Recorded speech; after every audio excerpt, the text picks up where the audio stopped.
بسم اللہ الرحمن الرحیم۔ السلام علیکم۔ ابتدا رب العزت کے نام سے جس نے جان دی جہان دیا، اور درود و سلام محمد والے محمد پر۔ آئین کے ساتھ ناصر نقوی حاضر خدمت ہے۔ جی ناظرین، معاملات سیلابی صورتحال اچھی نہیں،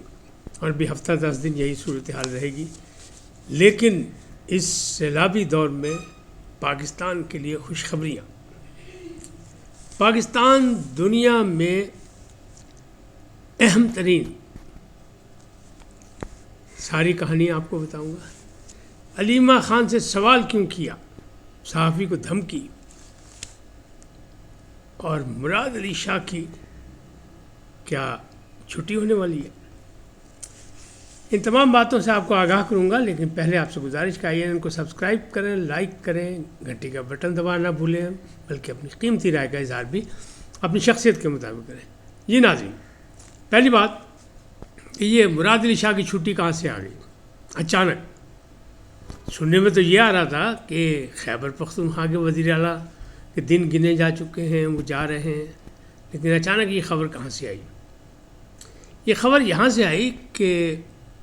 ایک روشن علی صاحب ہیں، انہوں نے ان کے خلاف کیس کیا ہوا تھا کہ جب انہیں نے الیکشن لڑا تو ان کی دوہری شہریت تھی، لہٰذا یہ سہل نہیں ہے کہ وزیر اعلیٰ رہ سکیں یا سیاست میں حصہ لے سکیں۔ کینیڈین ہیں اور پڑھے لکھے بھی وہیں کے ہیں۔ لیکن اگر اس کہانی کو باقاعدہ اوراق اس کے پلٹیں تو آپ کو پتہ لگے گا کہ ماضی میں وہ چھوڑ کے سب کچھ، اور شہریت بھی چھوڑ چکے ہیں، اور اپنی سیٹ بھی چھوڑ کے دوبارہ الیکشن لڑ کے یہاں تک آئے تھے۔ لیکن آئینی بینچ نے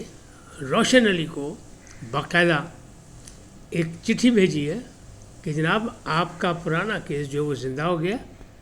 اور اس کے لیے آپ کو نوٹس کیا جا رہا ہے، تو آ جائے۔ تو اب لوگوں کا خیال یہ ہے کہ بس اس کیس میں وہ نااہل ہو جائیں گے، حالانکہ ہونا کچھ بھی نہیں۔ یہ کیس پرانا ہے، دیکھا جائے گا اور اس کو پرکھا جائے گا۔ آئینی عدالت نے فیصلہ کیا تھا کہ پرانے کیسز کو جلد از جلد دیکھا جائے اور ان پر فیصلے کیے جائیں، تو اس پہ بھی فیصلہ ہو جائے گا کہ چونکہ وہ شہریت چھوڑ چکے ہیں اور اب اس کھاتے میں نہیں آتے جس کا روشن علی صاحب مطالبہ کر رہے ہیں، لہٰذا کچھ نہیں ہونا، یہ پکی بات ہے۔ لیکن پنجاب کی ڈگر پر آصفہ بھٹو جو ہیں وہ سندھ میں کام کر رہی ہیں، سیلابی علاقوں میں جا رہی ہیں، متاثرین سے مل رہی ہیں، بہت کچھ کر رہی ہیں، تو یہ اچھی بات ہے۔ اب دوسرے وزیر اعلیٰ جو ہیں ان کو فکر کرنی چاہیے، بلوچستان کے اور کے پی کے، کہ جناب آپ کی مردانگی پہ اتنے شک کیے جا رہے ہیں، اتنے الزامات لگ رہے ہیں کہ آپ متاثرین سے نہیں مل رہے، ان کی مدد نہیں کر رہے، جس انداز میں پنجاب میں ایک خاتون وزیر اعلیٰ کر رہی ہے، اور آپ اسے صرف تنقید کا نشانہ بنا رہے ہیں۔ یا اب آصفہ بھٹو بھی آگے میدان میں کہ وہ بتا رہی ہیں کہ ہم کسی سے کم نہیں، ہمیں متاثرین کی فکر ہے۔ تو یہ اس پہ اب باقاعدہ جو ہے وہ ایک دوسرے سے وہ کہتے ہیں مقابلے کی یعنی دوڑ شروع ہو گئی ہے۔ اب بات کرتے ہیں خوشخبریاں، سیلابی دور میں خوشخبریاں۔ پانی کا ریلا آ رہا ہے، مزید آئے گا، بھارت مزید پانی چھوڑے گا، اور ابھی ہفتہ 10 دن یہ سلسلہ چلتا رہے گا۔ لیکن پہلی خوشخبری یہ کہ دورہ چین کامیاب رہا وزیر اعظم کا۔ سی پیک فیز جو 2 ہے اس میں 5 نئے کوریڈورز مل گئے ہیں، اور 4.2 ارب کی جو ہے وہ سرمایہ کاری کے معاہدے بھی ہوئے، 21 معاہدے وہاں ہوئے، تو خوشخبری یہ ہے۔ لیکن اس سے بڑی خوشخبری بھی یہ ہے کہ اٹک میں ڈوک سلطان میں 3 کنویں کھودے گئے، اور ان میں جناب تیل نکل آیا اور گیس نکل آیا، اور یہ بڑی گہرائی میں کھودے گئے ہیں، اور اس میں جو اب ہے وہ اس کے معاملات جو ہیں وہ بہتری کی طرف جا رہے ہیں، اور امید یہی ہے کہ پاکستان کے دیگر علاقوں میں بھی، جیسے چکوال کی بات کی جا رہی تھی، تونسا شریف کی بات کی جا رہی تھی، وہاں سے بھی گیس اور تیل کے ذخائر نکلنے کی امید ہے۔ جبکہ معدنیات میں تو پاکستان پہلے بڑا امیر ہے، ٹھیک ہے ترقی پذیر ہے، یہ خود نکال نہیں سکا، کر نہیں سکا، تو ان کے معاہدے بھی ہو رہے ہیں، امریکہ سے بھی ایک معاہدہ کیا گیا، بلوچستان میں بھی کچھ کام ہونے والا ہے۔ تو یہ ساری خوشخبریاں پاکستان کے لیے اکٹھے ہو گئے۔ لیکن پاک بھارت جنگ اور پھر سفارتی محاذ پر حکومت پاکستان کی کامیابی جو ہے اس نے دنیا بھر میں پاکستان کو اہم ترین بنا دیا، اور اس خطے میں پاکستان کی اہمیت بڑھ گئی بھارت کو ہوتے ہوئے، اور مودی سرکار کو ہر جگہ سے منہ کی کھانی پڑی۔ کل بھی میں نے آپ کو بتایا تھا وہ جو 80 سالہ جشن منا رہے چین والے، اس میں انہوں نے مودی سرکار کو مدعو ہی نہیں کیا، جبکہ فرنٹ لائن میں شہباز شریف نظر آئے۔ اب بات کرتے ہیں علیمہ خان سے سوال کیوں کیا۔ علیمہ خان سے سوال کیا تھا، کل میں نے آپ کو بتایا تھا کہ طیب بلوچ نے، اسلام آباد کے رپورٹر ہیں، کورٹ رپورٹر ہیں، بڑے سینئر رپورٹر ہیں، انہوں نے سوال کیا تھا کہ جناب کیا شوکت خانم کے فنڈ سے آپ نے جائیدادیں بنائی ہیں 2004 میں یا جو بھی ہے، کیا یہ جائز تھا نہیں ہے، یہ الزام ہے یا غلط ہے یا کیا ہے؟ اس کا انہوں نے جواب نہیں دیا تھا، بس یہ کہہ کے جان چھڑائی تھی کہ ٹھیک ہے اگر میں ڈیفالٹ ہوں تو وزیر اعظم اور وزیر اعلیٰ پنجاب میرے خلاف کارروائی کریں۔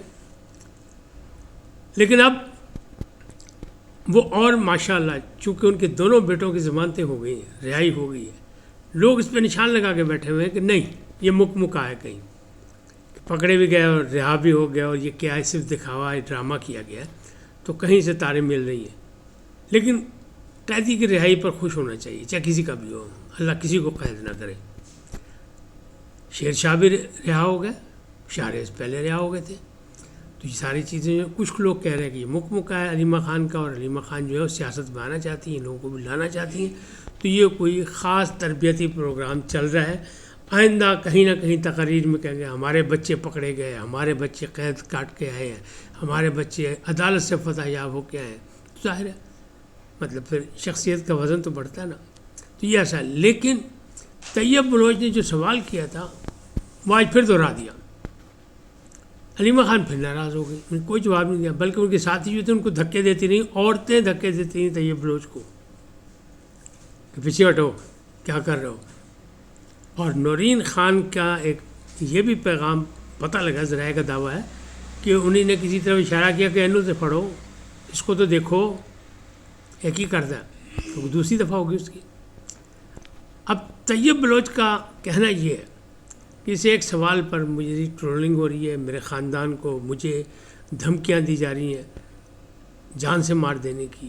اور مختلف انداز میں ٹیلی فون پر بلیک میل کیا جا رہا ہے، تو آپ خود سوچ لیں کہ آزاد میڈیا کس طرح کام کرے، اور آزاد کتنا کا میڈیا آزاد ہے حکومتی سطح پر، یہ دوسری ایک طرف پیکا، دوسری طرف سیاستدانوں کی اپنی ضد اور انا، تو صحافی تو بیچارہ پھنسا ہوا ہے،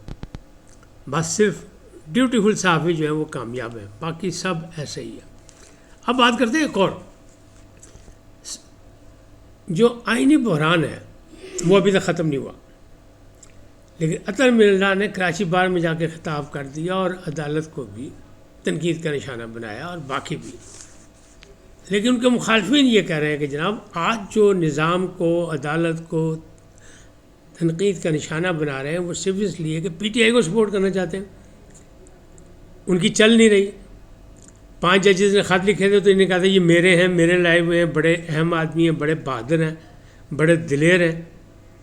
تو اس طرح اطہر من اللہ پہ بھی ایک ریڈ لائن لگا دی گئی، اور لوگ مختلف سوال کر رہے ہیں کہ آخر سرونگ جج سپریم کورٹ کا اس قسم کی تقاریر کیوں کر رہا ہے، اور اگر وہ کرنا ہی چاہتا ہے تو پھر عہدہ چھوڑ دے، سپریم کورٹ میں کیوں بیٹھا ہے۔ اچھا جب ایسی باتیں ہوتی ہیں متنازعات، تو پھر لوگ اس کی تہ تک پہنچتے ہیں۔ تہ تک پہنچنے والوں نے کہا جناب یہ مشرف دور کی پیداوار ہیں، ان کے دور میں کے پی میں یہ وزیر مشیر رہے،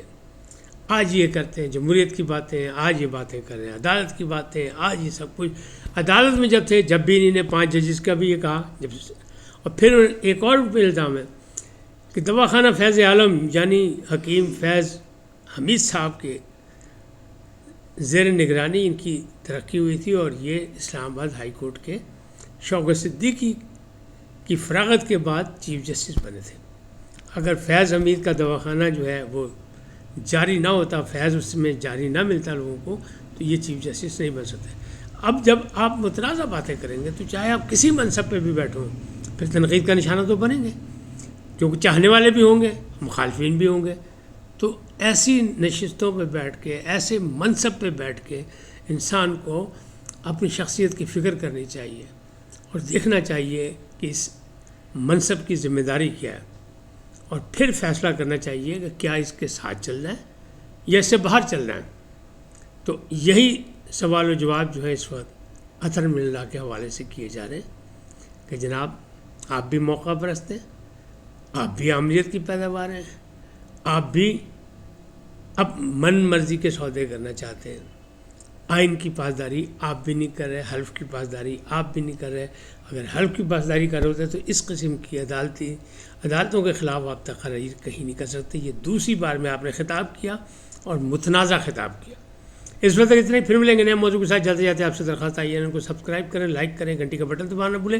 اور اپنی قیمتی رائے کا اظہار اپنی شخصیت کے مطابق کریں۔ سدا سلامت رہیں، لیکن پہلے پاکستان زندہ باد، پاک افواج پائندہ باد، سدا سلامت رہیں، اللہ نگہبان۔